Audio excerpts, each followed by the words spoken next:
If you own property in Malaysia, you know about Cukai Harta. But what a lot of people don't realize is that ignoring this tax isn't just about a financial penalty. No, it's a legal trigger that could actually cost you your home. So let's just get straight to it. The answer to that question? It's a hard yes. And if you want to protect your investment, you've got to understand the powerful legal machine that's working behind the scenes. Okay, so the first thing you absolutely have to get your head around is that Cukai Harta isn't just one tax. It's actually a dual system. We're talking about two separate obligations handled by different parts of the government, and this is the key part, they're governed by completely different laws. First up, you've got your assessment tax, or Cukai Taksiran. The easiest way to think about this is it's your contribution to your local community. This tax is what pays for all those things we kind of take for granted: the garbage collection, the streetlights being on, keeping the parks and roads in good shape. Now there's the second one, quit rent, or Cukai Tanah. Now, this is a whole different animal. It's based on this fundamental principle in Malaysian land law that says the state is the ultimate owner of all land. So this tax, it's basically the rent you're paying to the state for the privilege of owning the patch of earth your property sits on. So let's just lay it all out, side by side, because the differences are crucial. For assessment tax, you're dealing with your local council, and it's all about local services. You pay that twice a year. For quit run, you're dealing with the state land office. It's for the right to own the land, and it's just one payment a year. Two different authorities, two different reasons, and two totally separate deadlines you need to track. So what happens if you miss a payment? Look, forgetting to pay these bills is not like being late on your internet bill. It kicks off a serious, escalating legal process that can have absolutely devastating consequences. With assessment tax, things can ramp up really fast. It starts with some late fees, sure, but if you keep ignoring it, the council can get what's called a warrant of attachment. That means officials can legally come into your home and seize your stuff, your TV, your couch, your computer, to be sold off. And the final step? The council can force the sale of your entire home. All right, now for quit rent, you need to circle May 31st on your calendar. Highlight it, set a dozen phone reminders, whatever you need to do. Because this deadline is non-negotiable, and the consequences for missing it are even more severe, and they happen much, much faster. See, under the National Land Code, the process for unpaid quit rents is incredibly swift and honestly unforgiving. Once you're late, the land administrator serves you a Form 6A notice. The moment that happens, a clock starts ticking. And the final step here isn't an auction. It's forfeiture.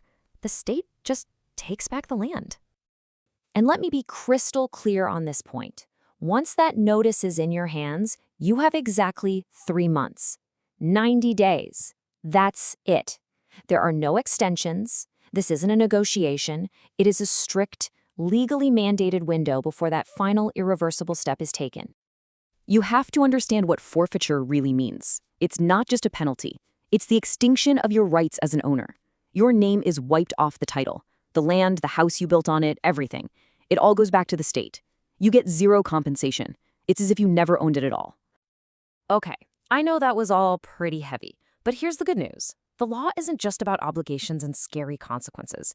It also gives you rights. It gives you tools to stay in complete control of the situation. And this is so, so important. There was a landmark court case that basically confirmed that you, as the property owner, have every right to challenge a property valuation if you think it's unfair. The number the council gives you is not the final word, not if you have solid evidence to prove otherwise. So how do you do it? Well, the law lays out a clear 3-step process. First, you file a formal objection in writing, and you back it up with proof, maybe rental rates for similar houses in your area. Then you present your case at a hearing. If you're still not happy with the outcome, you have 21 days to take your appeal to the High Court. It's a process designed to make sure you're being treated fairly. Now, here's a really important distinction for quit rent. You can't appeal the amount you're being charged. Those rates are set by the state, and that's that. Your only real angle for a legal challenge is if you can prove there was a major mistake in how they carried out the forfeiture process, like maybe they sent the notice to the completely wrong address. Look, in today's world, technology makes it easier than ever to stay on top of this. Your best defense is just being proactive. Semakan just means to check. Go online every once in a while and check your balance. Use the official government portals like eTana to pay.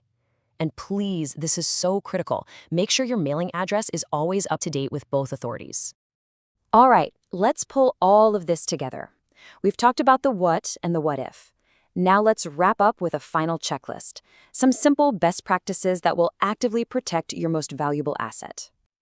If you can adopt these simple habits, you can turn tax compliance from something you worry about into just a simple routine.